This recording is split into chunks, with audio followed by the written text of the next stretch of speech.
Sige. Ah.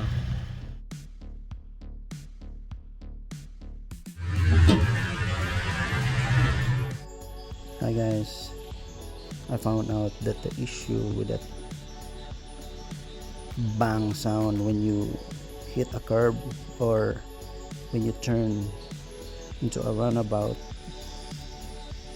the reason for it is the lower control arm, specifically for VE Commodore. This is the issue. The ball joint is loose already, it's playing, and that's the reason why. But it could not only for this is not, I reckon this issue is not only for specifically for Commodore, but it could be for other cars. But you just have to look, because this one is underneath in the ball joint,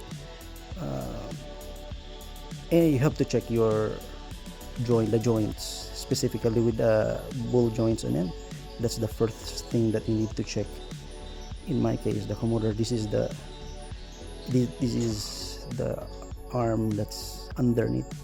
When you hit the curb, the ball joint is playing.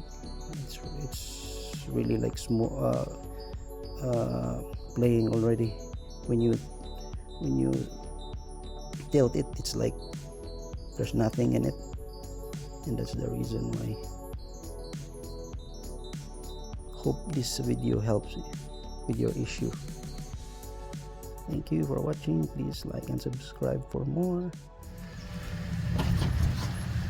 All good.